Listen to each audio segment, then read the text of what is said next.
बिस्मिल्लाहिर्रहमानिर्रहीम। सिंध में मुनक़ाद जो अॼु जेको कन्वेंशन आहे, चौथों कन्वेंशन आहे, उहो इन सिलसिले में आहे त असां बिरादरीअ सां गॾु हिन खे सोशल ऑर्गनाइज़ेशन तौरु हलायूं था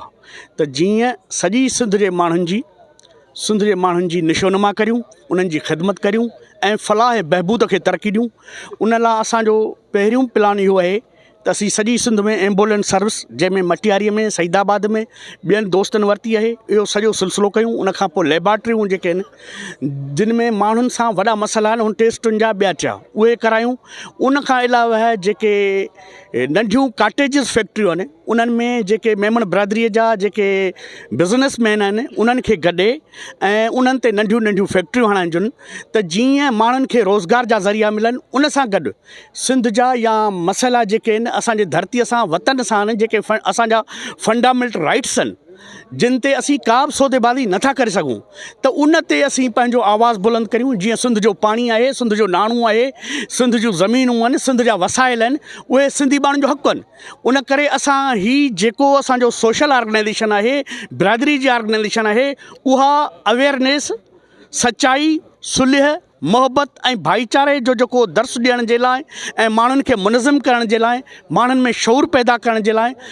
उन खे ऑर्गनाइज़ कयूं पिया। त जंहिं सॼी सिंध जे अंदरि हिकिड़ी लड़ीअ में, हिकिड़ी तस्बीअ में सिंध जे माण्हुनि खे पुए ऐं सिंध जे माण्हुनि जूं जेको महरूमियूं आहिनि, सिंध जे माण्हुनि जा जेके ॾुख ऐं ॾोरावा आहिनि, सिंध जे माण्हुनि जा जेके अहंज आहिनि, उन्हनि दर्दनि ऐं दरमाननि जो को इलाजु करिजे। उन लाइ असां सभई दोस्त गॾाया आहिनि ऐं असां ॿियो क़दम इहो खयो आहे त जेके बि बिरादरियुनि जूं तनज़ीमूं आहिनि, उन्हनि सभिनि खे गॾे सभिनी बिरादरियुनि खे हिकु गुलदस्ते में पुए ऐं सिंध जे माण्हुनि जी ख़िदमत जे जज़्बे सां, सिंध जे माण्हुनि जे मोहबत जे जज़्बे सां, सिंधी माण्हुनि जे जेको उन्हनि जा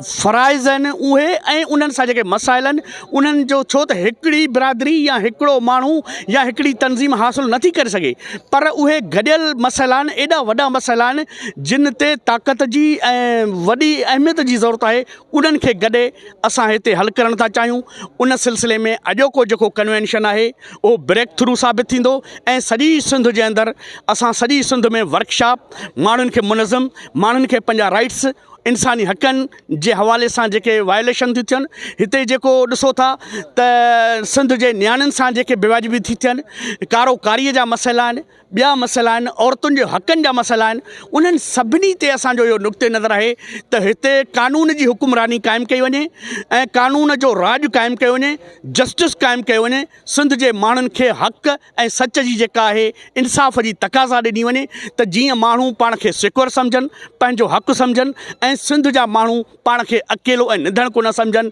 उन करे सिंध में मुनक़ाद सभिनी सिंध वासियुनि खे, सिंध जे मोहबतनि माण्हुनि खे, दानिश्वरनि खे, सभिनि खे अपील थो करे त अचो त गॾिजी सिंध जी वारसी करियूं, सिंध जी मालिकी करियूं, सिंध जे तइलीम जी वारसी करियूं, सिंध जे सिहत जी वारसी करियूं, सिंध जे पाणीअ जी वारसी करियूं, सिंध जे हक़नि जी वारसी करियूं ऐं सिंध खे गॾियल शऊर ॾियूं ऐं जदोजहद ऐं हक़ जे रस्ते ते हली हिन जेको बर्बरियत ऐं ज़ुल्मत जो जेको राज आहे उन खे ख़तमु करे सिंध खे हिकिड़ो मोहबत ऐं भाईचारे तरफ़ वठी वञूं।